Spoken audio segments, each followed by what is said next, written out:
Nothing in life is that complicated. If you roll up your sleeves, you get in there and you do it. Everything is figureoutable. Marie Forleo is a leader.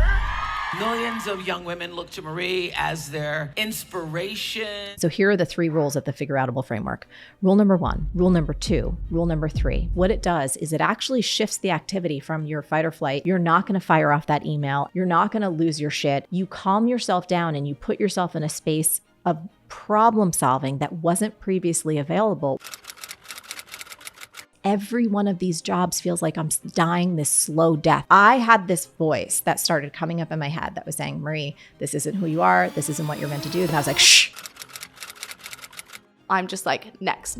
Some folks listening or watching us right now, focusing on one thing feels like you're cutting off a limb. And if you're built like that, you're not broken. This has worked for me for so many years and it's so simple, but it's easy for us to forget it. And that's... This podcast episode is sponsored by Skin and Me. And if you follow me anywhere, you will definitely have heard me talking about this brand before. I cannot stop recommending them to every single person I know. If you haven't heard of Skin and Me, they offer personalized skincare solutions. Basically, after a short online consultation, their expert dermatology team formulate you a treatment plan based on your skin concerns, whether that be acne, rosacea, fine lines, and more. I had actually suffered with pretty severe acne for about 5 years, and no word of a lie, the Skin and Me Daily Doser absolutely transformed my skin. Not only that, it has completely simplified my skincare routine too. Every evening, what I do is I just cleanse, I then use my Daily Doser, and then I hydrate with my usual moisturizer. It is really that easy. And I am proof that it actually works as well. That is why I will not stop talking about them. Skin and Me are on a mission to demystify skincare with evidence-based active ingredients. You can try your first Skin and Me Daily Doser for £4.99 using my code HARDLYWORKING. Head to skinandme.com to complete your consultation.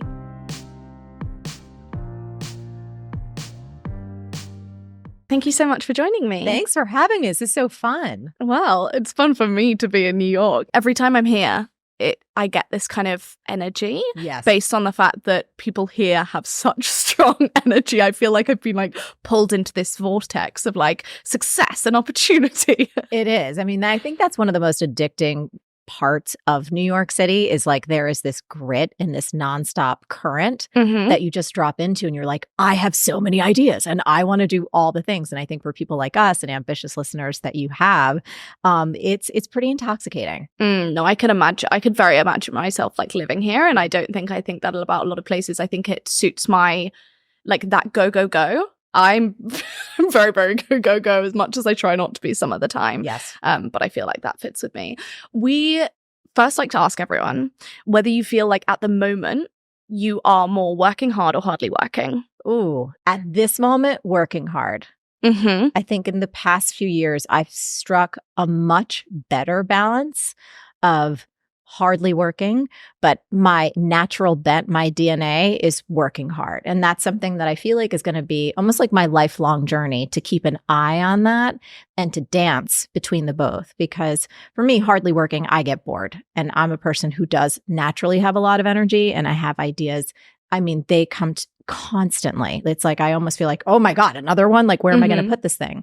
But I do have to really keep my eye on it because it can go into overdrive and I have to. So just finding that balance and that dance of what actually feels good, you know, it's not, there's no set formula. I think that's what's so important. It's actually about identifying whether you tend more towards working hard or hardly working and actually knowing that you're probably going to always have to shift yourself in the direction of the other one a little bit so that you can get better balance. Yes. I also think that recently I've had such my mum said this thing that like really struck a chord with me. She didn't say it, struck a chord with me. She said about herself and I was like, oh my God, this is where I get it from.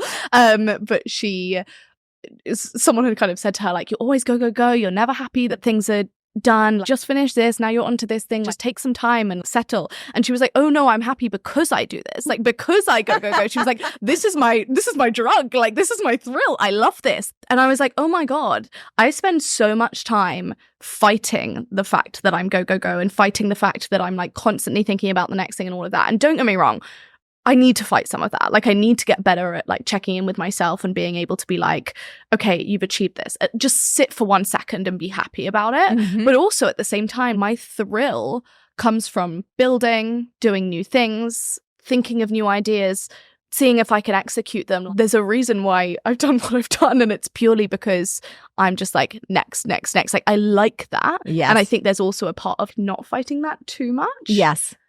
It's an interesting dance of being comfortable in your own skin, not listening to external voices that tell you like you're not healthy and you should slow down and you're doing too much and you're going to just hit a wall. And I think on balance, sometimes there's truth in that. And I know for me in my journey, a lot as I look back, and oftentimes we only see things in retrospect, right? It's hard to see things in the moment. That's why we have that wonderful saying that hindsight is 20/20. I can see now, starting things and driving so hard, there was a good portion of it that was driven by fear and driven by scarcity and driven by this deep, deep drive and desire to have stability and security.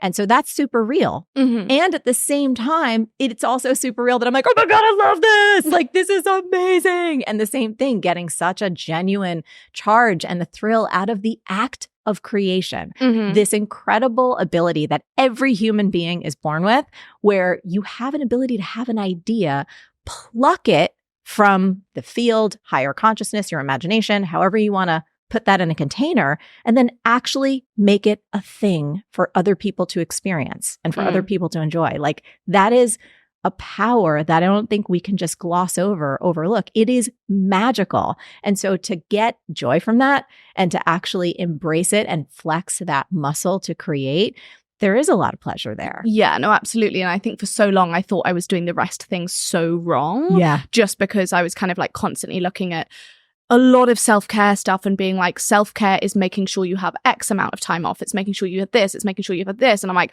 I think for me, it's boundaries, and it's very strong boundaries, and it's knowing where those boundaries are, but it's not necessarily it doesn't look the same for everyone. I'd love to know from you, for anyone who maybe isn't familiar with your work, a little bit of a kind of whistle-stop tour of your career and how you got to where you are now. Yeah.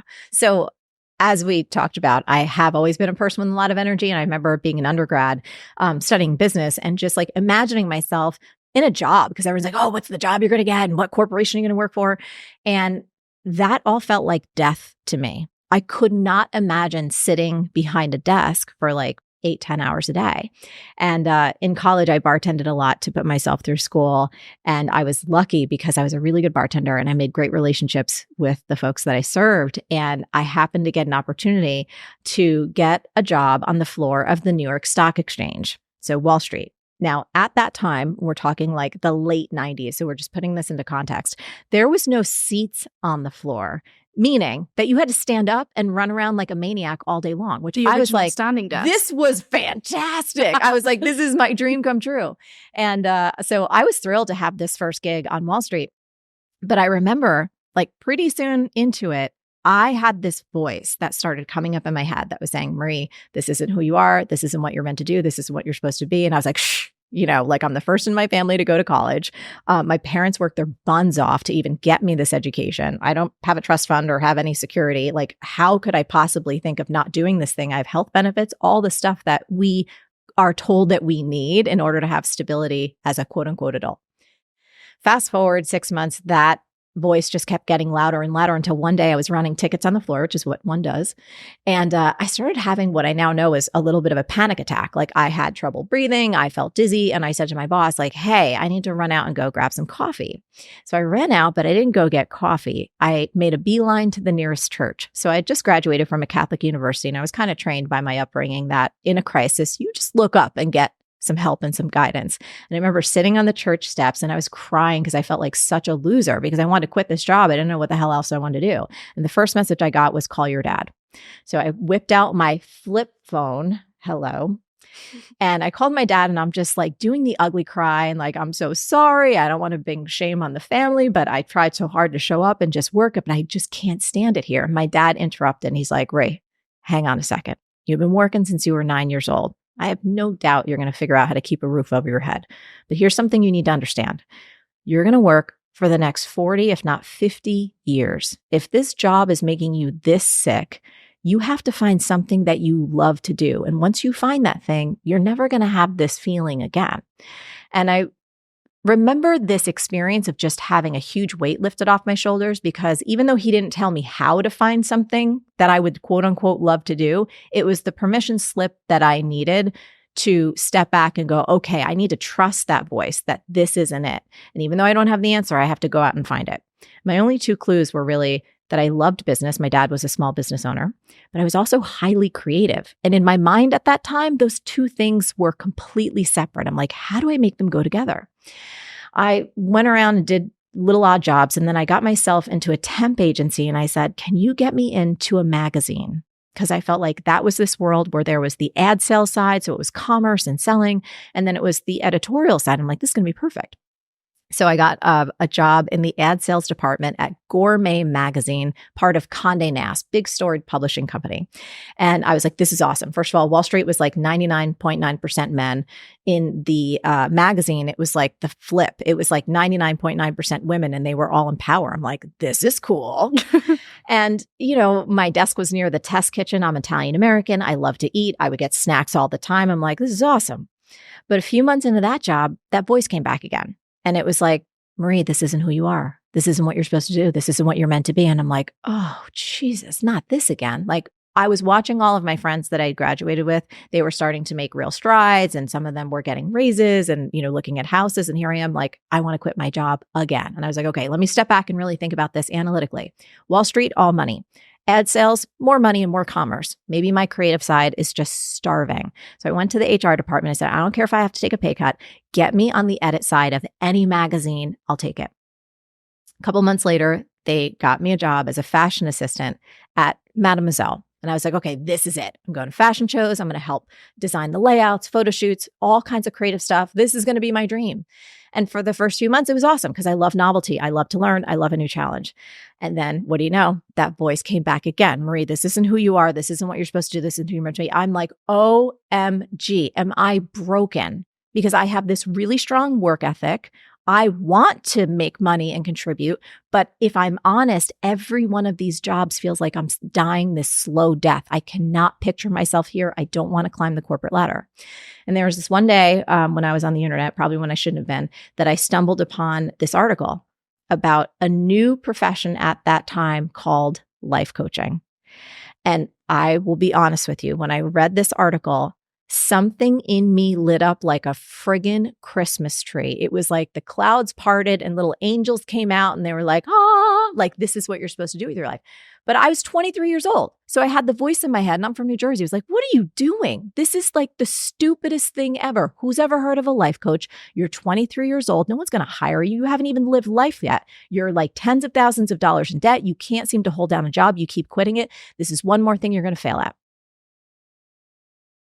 As that was going on, I couldn't deny how right it felt. So I signed up for this 3-year coach training program that was all done via quote unquote teleclass, again, because this was the late 90s, early 2000s. And I started studying coaching at night and doing all this training. And then a few months into the future, I got a call from the HR department. They had a promotion for me. They wanted me to go to Vogue, top fashion magazine in the world, more money, more prestige, better benefits, all the things. And that was my fork.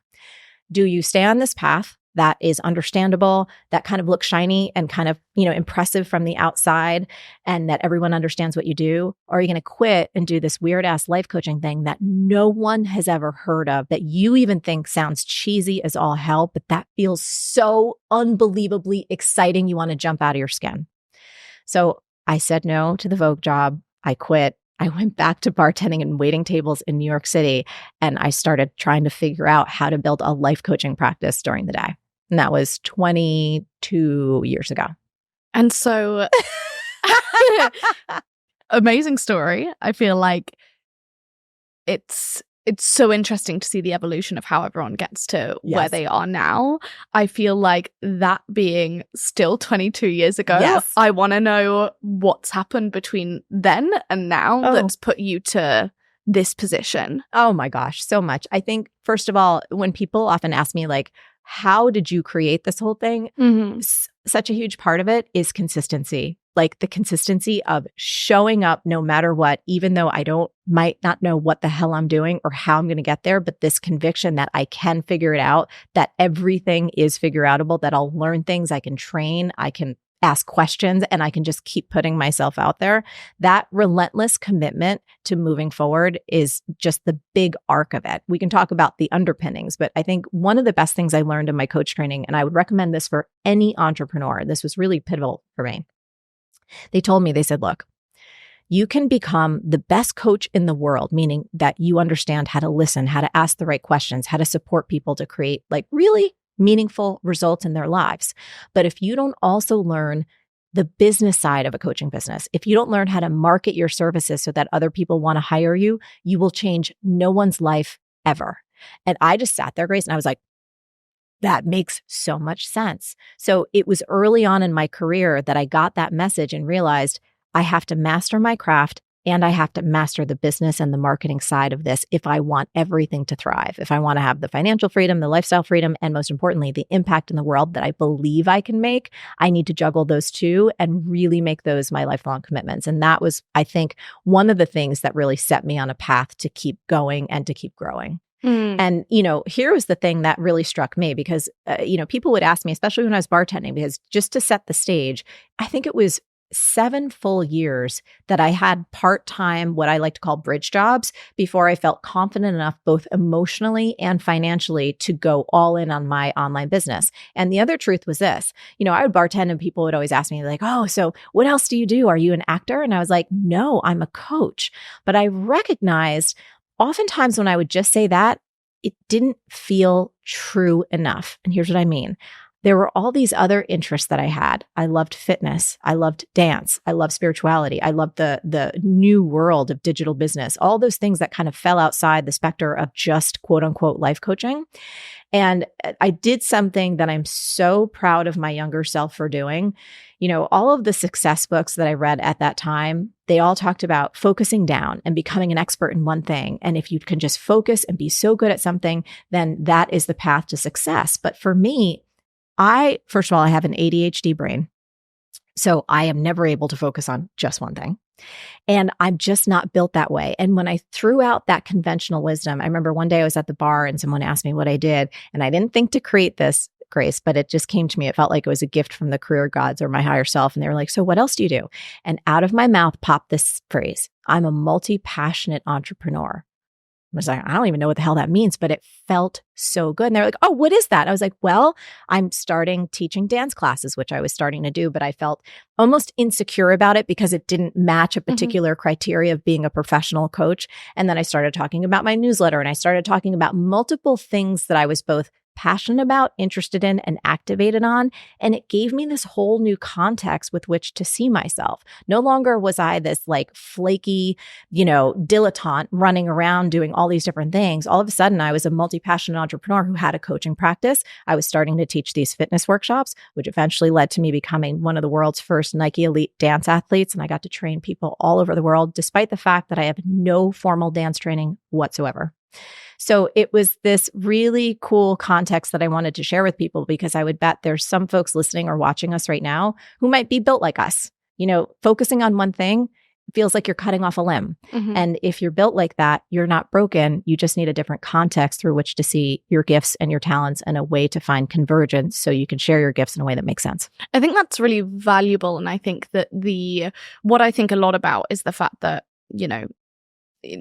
20 years ago, 30 years ago, the expectation definitely was, and the expectation still is in kind of, I think, the majority of people's minds, that you should be good at one thing and focus on one thing. And especially in terms of like corporate, like you should spend 30 years doing something, you should get really good at it, you should keep getting promoted, you should just do that. And that's what you should use to pay your bills, to, provide for your family, etc., etc. Over the past, obviously, like 20 years or so, this idea of the multi-hyphenate has come up. And prior to that point, it was kind of looked at as this like gig economy of people who couldn't make ends meet based on one thing, right, so had to do multiple different things. Obviously, there are these like societal narratives around that type of thing. And I can imagine we're even stronger when you were starting out doing this. Absolutely. How did you look at that and think, okay, I'm a high achiever. I, I'm the first in my family to go to college. Yeah. And yet I am going to basically refute or refuse to act in accordance with this idea that makes me successful in other people's eyes. Yeah, it was really hard. I remember so many journals filled with like these angry, crying pleas that I was making essentially to God or the universe or whoever was listening. Like, why can't I just focus? Why can't you just help me pick one thing? Because I would have friends and mentors say, well, where do you want to be in 5 years? I'm like, I don't freaking know. Like, I can't, I'm not even built that way. And so it was really tough. And, my parents, they are awesome people. They didn't know what the hell was going on. And I just felt so much shame for so many years because, again, friends were who were amazing friends, but like rising up as an attorney, rising up as an accountant, rising up as a teacher. They had more traditional kind of focused paths. And so I just felt like a freak. I felt like a freak in nature, and nothing made sense. And it wasn't until like things really started to gel together and I just kept having to give myself permission to not be like everyone else and to just have this feeling of faith within me that I'm like, look, this little voice inside of me keeps directing me in ways that when I listen, I find myself having more fun, more joy, and little successes are starting to build. So rather than following what everyone else has told me, I'm going to keep listening to that little inner voice. And then I think once, as I was saying, it hit around like the 7-year mark and stuff started to work. And I was like, how am I one of the world's first Nike athletes ever? And I have not a stitch of formal dance training. I'm making more money than I ever thought I could make. I'm out of debt. I'm changing people. I was like, this shit works. So, but it took a while. It took years of self-doubt and years of honestly feeling terrible about myself. But clearly this like underlying self-confidence to keep pushing forward. Probably because I kept falling on my face so many times. So the failure led me there, if that makes any kind of sense. You know what I mean? Like it was so painful being on Wall Street that it was one of the gifts that I have and that I'm really grateful for is that my body starts shutting down when I am not in alignment with my truth. So remember I was telling you about that little panic attack? When I'm in a situation, I had this, I remember I was engaged to be married, not to my partner who I've been with for 21 years, but this is previous to that.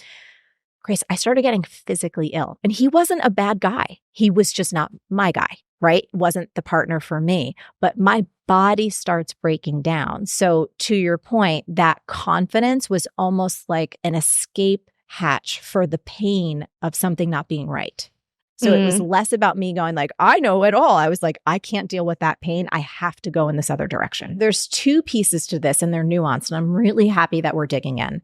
One, I think that level of being honest with yourself about what's working and what's not.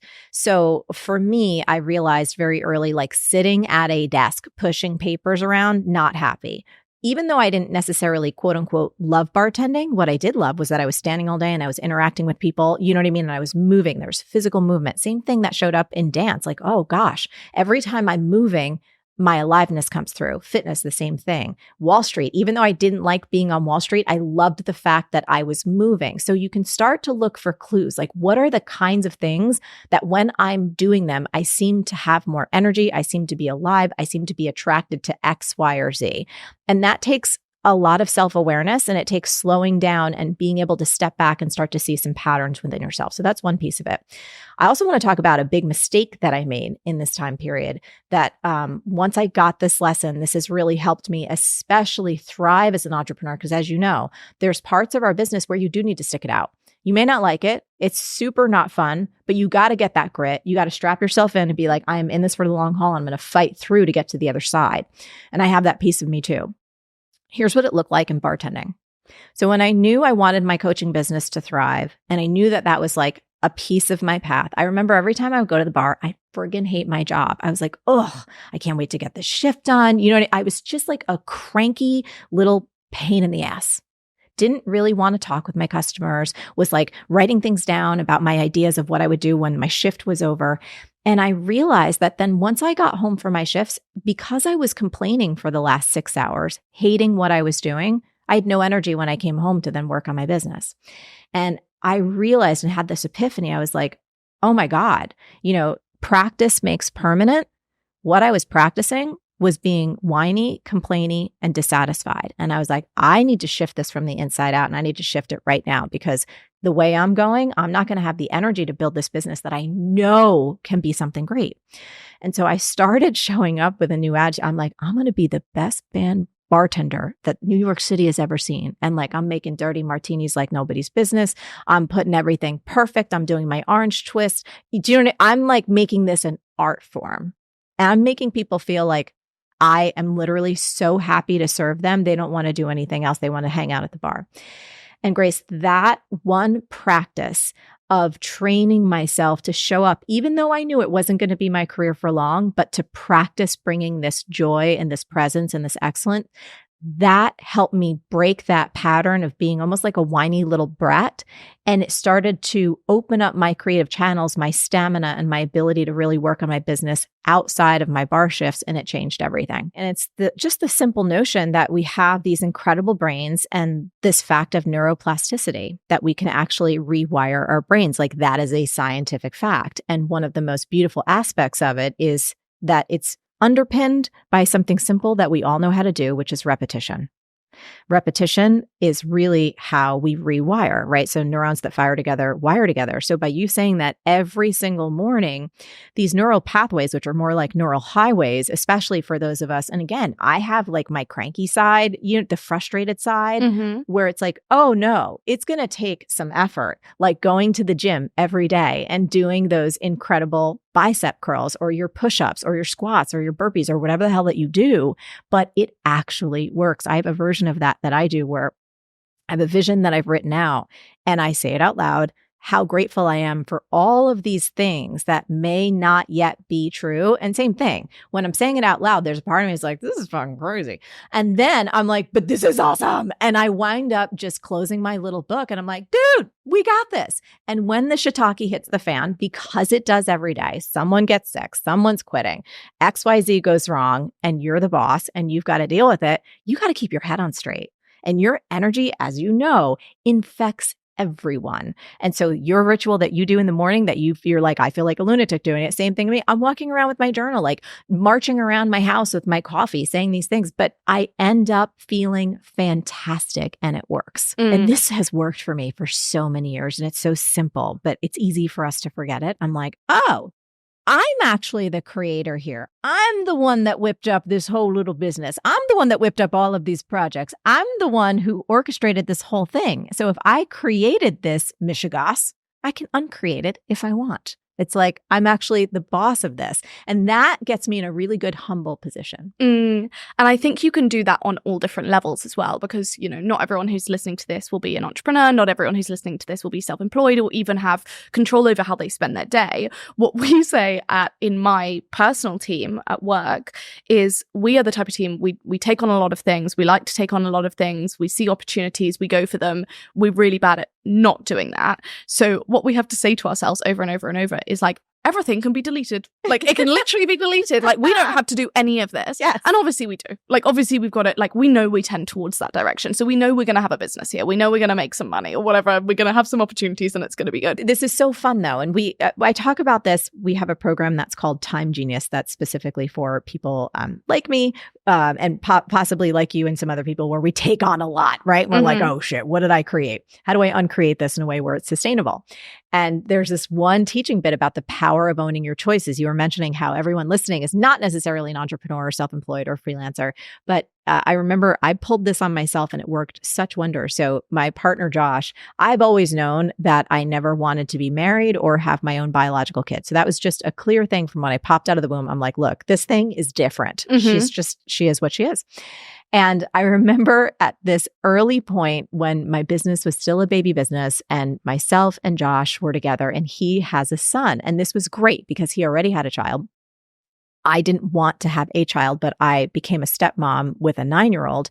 And there was like this certain period that we went through where, they're guys and there's like dirty towels on the floor and the toilet seat's always up and shit's all over the place. And I'm like trying to run a business out of this tiny apartment in New York City. And I remember just how cranky and complainy I was. And then I had to stop myself and I had to check myself before I wrecked myself. I was like, who chose this man? Who chose this man with a child? Who's in this who chose to live in New York City in a small ass apartment because it was like, oh, this is actually on me. this is on me and this is on me. And it was so awesome because it got me out of that complaining mode. It got me out of that almost victim-y mindset with myself and made me realize like, oh, I chose this. Do you want to unchoose it or do you want to fix your attitude? And I was like, I'll fix my attitude. I actually really do love them. So, it was good. Like obviously for everyone, it will be different degrees of possible. Sure. But actually being able to be like, okay, if I'm complaining about this so much, like, do I want to change it? For so long, I think we're hitting upon something here. Is it chronic? Mm-hmm. And what do I need to do? How do I need to see my part in this? Because in any circumstance, you can either change the circumstance. And if you can't change that for whatever reason or for whatever time frame, then you got to change yourself. Those are the only two options. And coming back to this notion, which hopefully we'll talk more about, everything is figureoutable. It's like you can either change this circumstance because honestly, you don't have to do anything. Like you could refuse to eat. You could, there's a million, like you don't have to do anything. And when people are like, wait a minute, yeah, of course there's consequences. Of course other things will happen. But if you really break it down, you don't have to. And I think that's what what you were kind of talking about. And then if you're like, okay, well, no, I do want the job and it is shitty. It's like, okay, well, then let's make a game plan to get you out of it in 6 months. It might not happen tomorrow, right? But there are always steps that we can take to either change the circumstance or change our own attitude.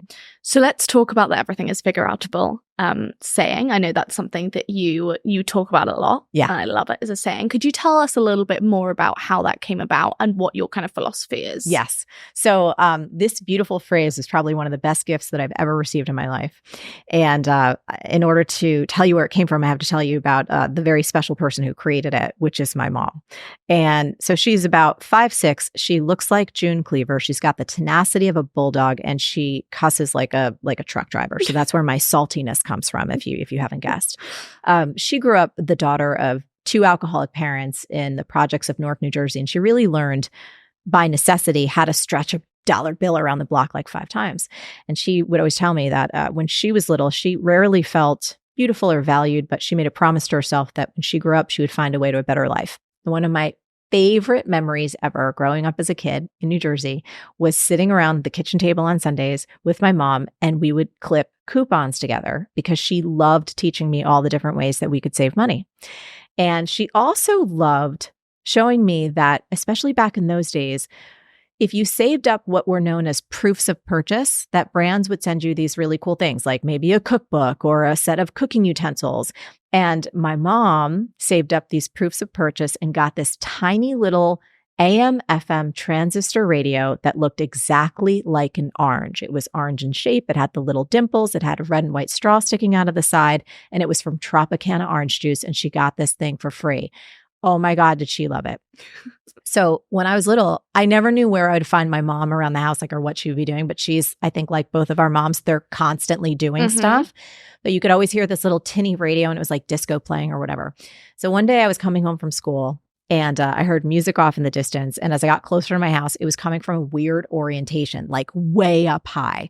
And I look up and I see my mom perched on the top of our 2-story house. I didn't see a ladder. I just saw her with this little orange next to her butt. And I was like, oh, I was like, Mom, are you okay? What's going on? And she's like, Ree, I'm fine. The roof had a leak. I called the roofer. He said it was going to be at least $500. I said, screw that. I could do it myself.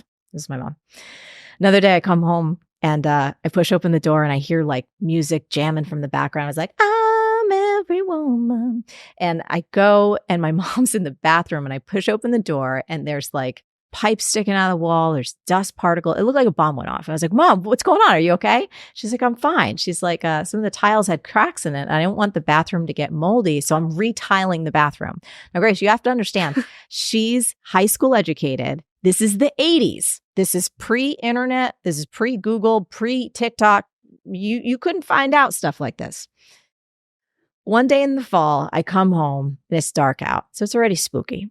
And I approach my house and it's pitch black and it's silent. For an Italian-American home, this is not good news. And I walk in and I had that pit in my stomach. I was like, something is wrong here. Like, where's my mom? Where's the radio? This is all freaky. All of a sudden I hear these little clicks and clacks and it was coming from the kitchen. And I walk over and I see my mom hunched over the kitchen table, which looked like an operating table.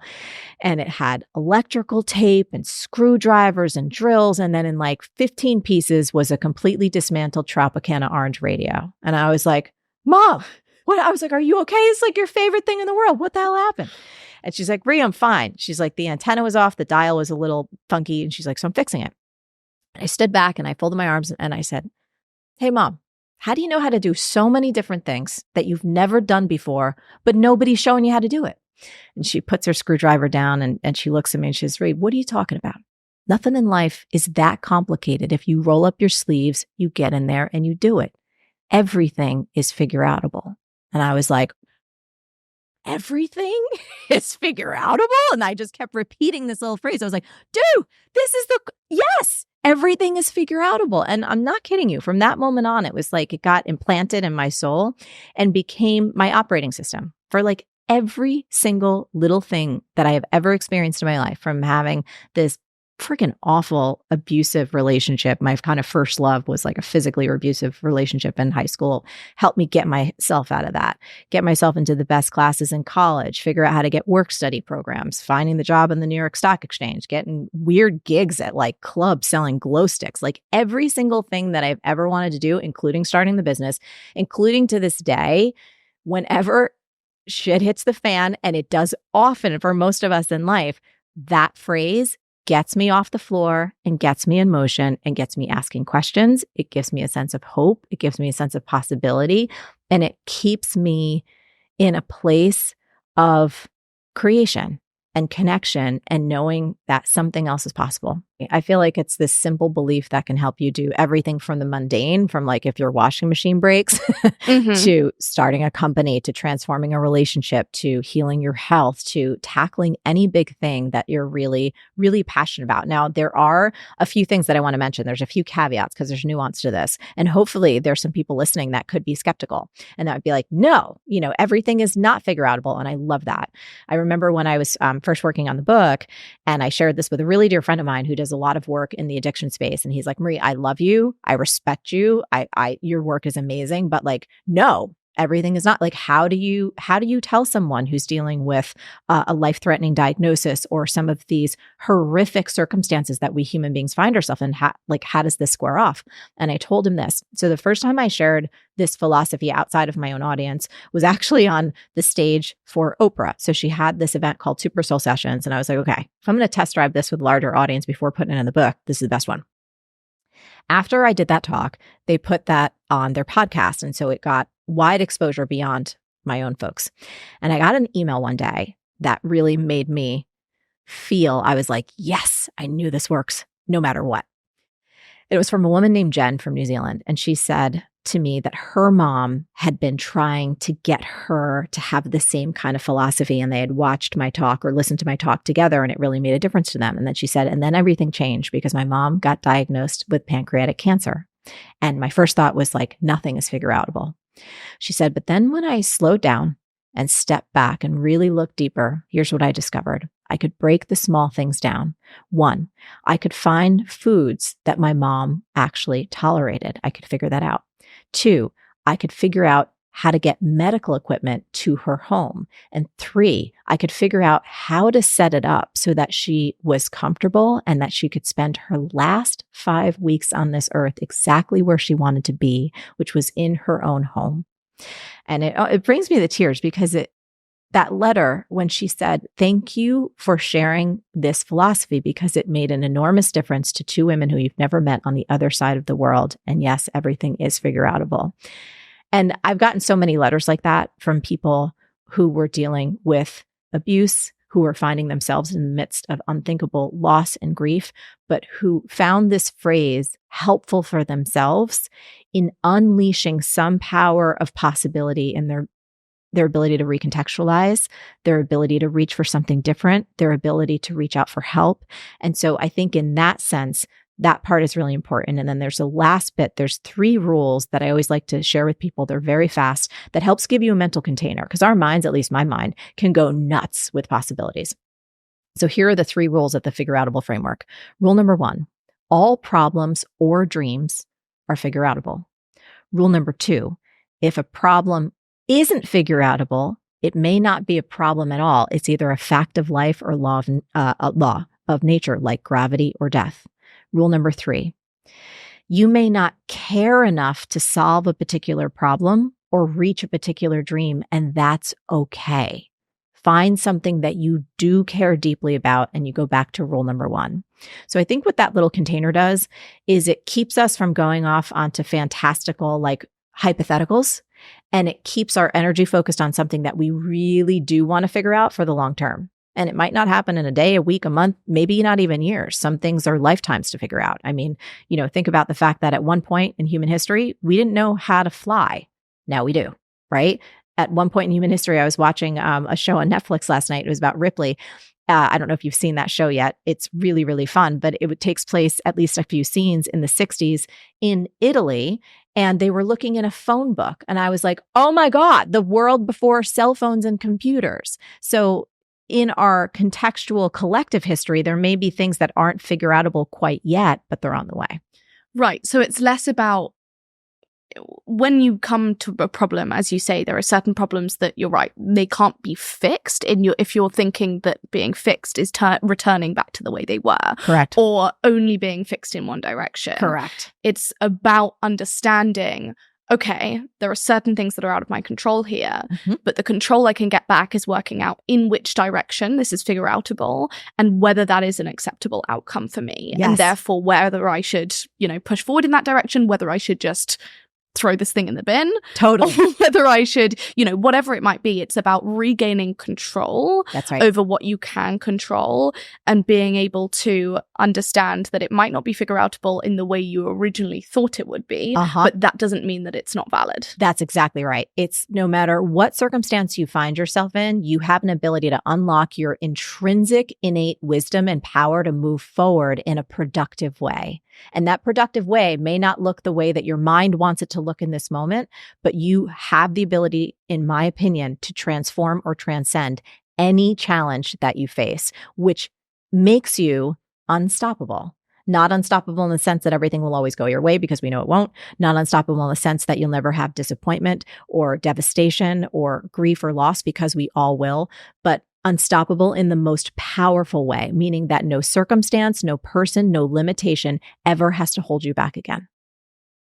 I think that's just like a great framework to have. It's just a one that when you get intrinsically in your mind that you can return to again and again. Yes. It's the type of thing where you can just calm yourself down a little bit. Well, I want to talk about that for a second, because for all of us, we know this, right? So when things go wrong, and again, they do for everyone. I find myself on my knees. I find myself up against a corner in the back going like just feeling like, do the hits keep coming? Nobody escapes from this. I don't care who the hell you are. I don't care what your training is. That's life. When those things happen, most of our amygdala gets fired up, that fight or flight center, right? And that's when we get tense. That's when we can get emotional. That's when we lose our ability to emotionally regulate and have our executive functions on board. And from a neuroscientific perspective, everything is figureoutable. If you say it out loud, even 3 times, what it does is it actually shifts the activity from your fight or flight, the amygdala, back into your prefrontal cortex. So you get back your executive functioning, which brings you back into a place of you're not going to fire off that email and create even more problems, right? You're not going to lose your shit and have a meltdown and start raging or doing things that, again, you're going to create even more problems. You calm yourself down and you put yourself in a space of problem solving that wasn't previously available when you're locked in a nervous system fight or flight function. So it's extremely practical. I often teach people, put your hand on your heart, you breathe 5 times, you say everything is figureoutable, and all of a sudden you're like, okay, I can look at this differently. I might need to take a nap. I might need to call my friend. I might need to have a glass of water. I might need to take a walk around the block. But you get yourself back into enough of a strong position where the best of you comes back online and you can sidestep a lot of the problems that at least I don't know if you've ever done this, but created for yourself if you react emotionally. Oh, 100%. And it's about knowing what your regulators are as well, because I think it's really easy for everyone to let themselves stew. It's almost like, it's like the self-flagellating kind of like, I'm so annoyed about this and this didn't go the way it needed to and that person's stupid for doing that or whatever it might be. And you literally allow yourself to stew. And don't get me wrong, it's important to be able to rant, to be able to be heard, to be able to like vent. Yeah, exactly. Like that's so important. But at the same time, you need to understand what you can do to pull yourself out of that and what things return you to a more kind of level emotional state. Yeah, a more mature perspective, and a perspective I think that allows you to tap into the best of who you are, not the worst of who you are. Absolutely. So you obviously spend a lot of your time helping other people out with their challenges. Yeah. I'd really love to know, with this in mind, what your current challenges that you're facing. Yes. I feel like this is maybe one of my lessons in this incarnation on earth, but probably one of my biggest struggles is around, we talked about this earlier, having so many ideas and so many things that I want to create. And it's almost like there's two of me inside, where there's like the beastie Marie who's like, I could do it. You know what I mean? And when Josh goes out of town, like I tell my team, I tell my friends, it's like, okay, you know, my team is distributed. So they're on the West Coast and they're on the East Coast. So I'm like, I'm having meetings sometimes at like 7 or 8 o'clock, not because I'm punishing myself, because I'm like, oh my God, I'm unleashed. Does that, you know what I mean? So I know exactly what you need. Like, you don't need to tell me. I'm like, this is crazy. And I'm like, you know, new Google Docs, everything's coming out. And they're like, oh, Josh must be away because she is just, forget about it. And then there's this other really real side of me that, like, right now I'm working on, I have a little side project, my lineage, I can likely get Italian citizenship just based on my ancestral line. And so there's also the fantasy part of like, gosh, do I just want to move away and live in Italy for a few months a year? So there's these two very real parts of me where it's like, I'm just want to take dance class all day and cook meals. Like I'm a really good cook and I love creating like healthy meals for people. I love creating adventures. Like my friends come over and I'll like host people for the weekend. I'm taking us to like roller skating parks. I'm doing scary movie nights. Like I have all of these things planned. And so there's a very real part of me that like, dude, that could be my whole life if I want to. So I think the thing that I battle with internally is those two sides of me and trying to be as honest as I can about which side needs to come out and play more, and being really honest about how much to take on, how much to say yes to, and not beat myself up when I'm in one position or the other, if that makes any kind of sense. That makes a lot of sense. And I think as someone who very much relates, I am my MO is taking on too much, saying yes to too much, the inability to say no to a good opportunity, no matter whether it's going to make me on the verge of death or like whatever it might be. And it also, at the same time, that's something that makes me feel alive, and that it makes me feel fulfilled, and it makes me feel challenged, and it makes me feel incredibly excited. Like you won't see me more excited than when I'm taking on a new opportunity. As long as I also give myself the grace to be like, and just because you've done this, you can throw that in the bin and never think about it again. Yes. And that has scratched an itch that doesn't necessarily need to be scratched anymore. Totally. And giving myself that like opportunity to back out. Yeah. As someone who is very stubborn and very much does not want to back out of anything that they've said they're going to do, I think that's what's really changed my mindset, because it's like, okay, but clearly some of the joy you get out of this is literally just the brainstorming, building stage. And that's a very classic ADHD thing as well. Yes. Like the amount of people who will try and start a new business and go all in and then be like 2 days later, like, like maybe not so much. Yeah, exactly. Like I actually don't even like it. And allowing myself to almost play. Like it's a version of play, and like there are some good ideas and opportunities, and there are some new things I'm doing at the moment that I'm so excited about. And I have enough frameworks in my brain and enough like yes, no things and talk to the right people to know that they're the right opportunities and that it's not going to distract from what else I'm doing. Yeah. But it's allowing myself not to necessarily take away the joy I get from that, from exploring those new things, whilst at the same time knowing that that doesn't necessarily mean that I need to start up a new fucking business. Yeah. Oh, 110%. If like my Google Docs, like, oh gosh, painful. Like this morning, I was working on creating a little brief for someone that I'm exploring working with, and it surfaced all. I was like, holy shit, there's a whole other book there. I forgot about this, and I was like, damn, So it's a struggle, because sometimes when I lay down at night, I'm asking myself, and this is the God's honest truth too. It's last year was probably the worst year of my life. I went through a lot of really hard things with my family, both my parents. I thought we were going to lose them, and I almost lost my mom twice. She was very, very on the edge of being on the other side. And so that always puts things into perspective too. And for me, that particular additional layer of reality check and, oh my God, the preciousness of life, with which I try and retain that as much as possible. But we all know we get caught up and we're alive and we're here and right now. La, la, la, la, la, la, la. And so that layer on top of it of going like, I don't want to look back and regret having my face in a screen too much. Or like Josh, who we've been together 21 years and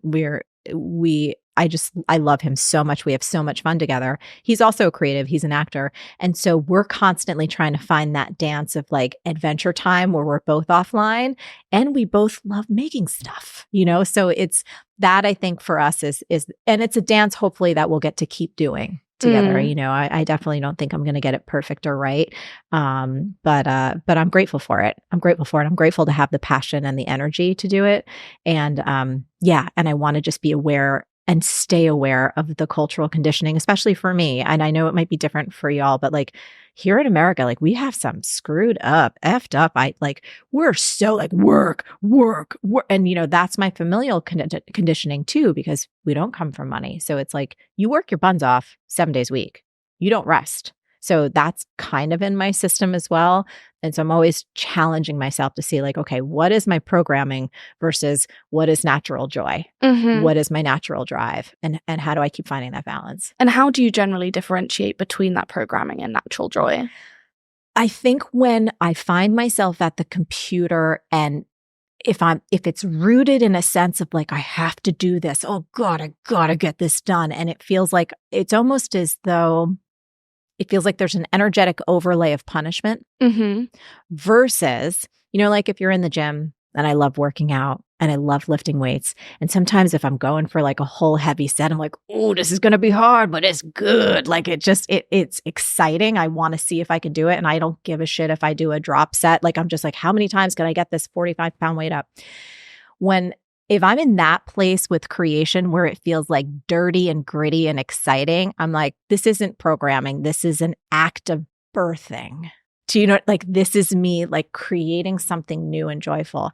I also find that I can distinguish it between how the project itself feels. So actually right now, before I came to have this conversation with you, which I'm so loving, by the way, we're working on a new program that it's one of those things that I've had this idea literally, Grace, for years. I was looking back in journals. I was like, holy shit, I've been talking about this for years and now it's finally being born. And when I'm writing copy and the images are coming together, I am exploding with energy and excitement versus when there's other things, it's almost like the version of eating your broccoli in your business where you're like, got to do this again. I can feel when it's like got to do this again.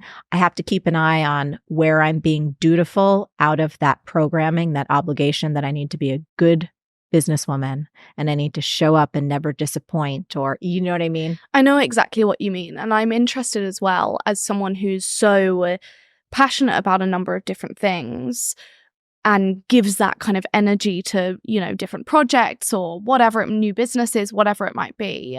How do you also make sure that you're doing the things that you don't necessarily want to do, but are incredibly important for your life, for your progression, because I think that especially if you're wired this way. Yes.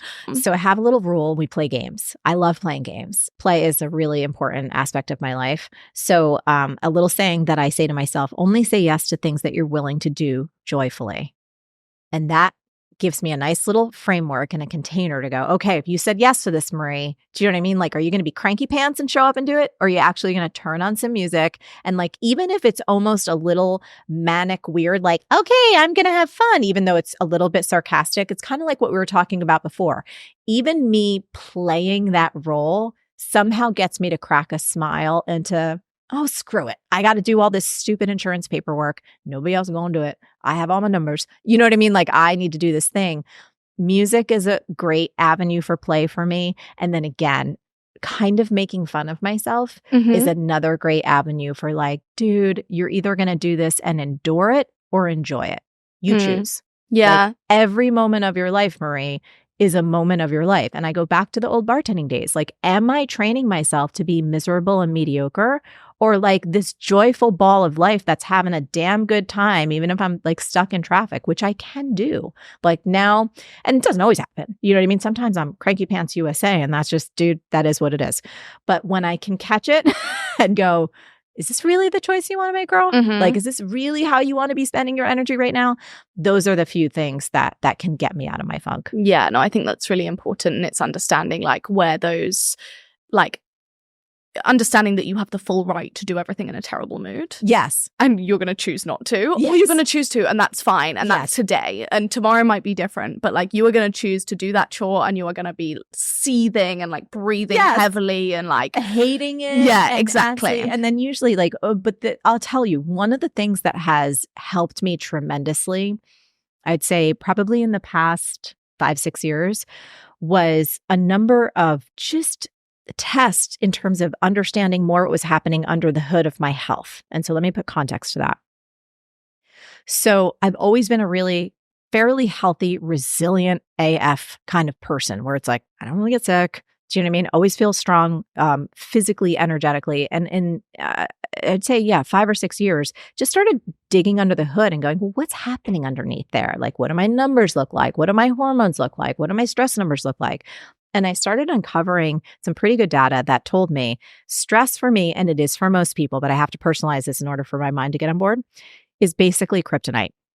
Throws all of my hormones off, makes my microbiome go in the shitter, which makes everything terrible, from the moods, the mind, everything goes offline.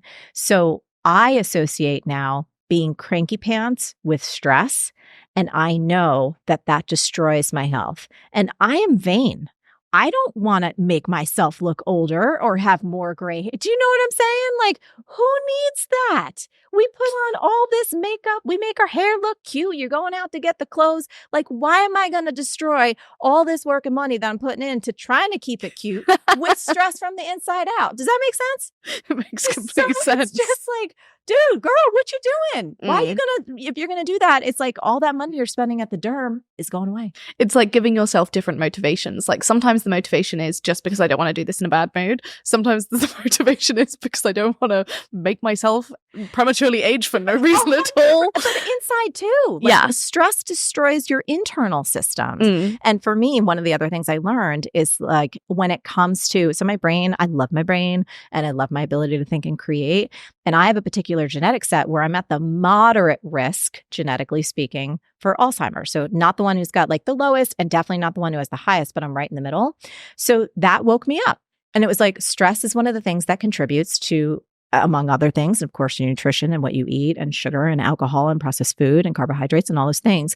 But stress is a contributor when it comes to how your brain health is and how your brain functions. And that keeps me out of stressy, cranky pants USA when I'm doing my insurance forms, because I'm like, nope, want to preserve this thing. I like that. Yeah. I'm going to think that that's enough to motivate me in the right direction. Vanity and brain. We'll put them together. So important. Before we end, I'd love to know, other than everything is figureoutable, yes, what is the best piece of advice you've ever been given? The best piece of advice was that my heart is the strongest part of me, like the strongest and the wisest. I can tend to be headstrong. My mind / ego can want to be like, oh, you know, it's all here and it's all the brilliance and blah, blah, blah, blah. And really the heart, every time in my life, whether it's for my business or for my creativity or for my relationships, it's like, dude, that's the money right there. I love that. And how do you know when it's your heart speaking rather than like your head or your stubbornness or your... feels so different. Like my body feels really, for lack of a better word, and not trying to get too woo-woo, but it feels really alive and connected and open and vibrant and buoyant and just like this experience of an unconditional love and playfulness and lightness that I don't always experience if I'm all up here. No, I get that. I completely get that. Yeah. Well, thank you so much for joining me. Thank you. Amazing.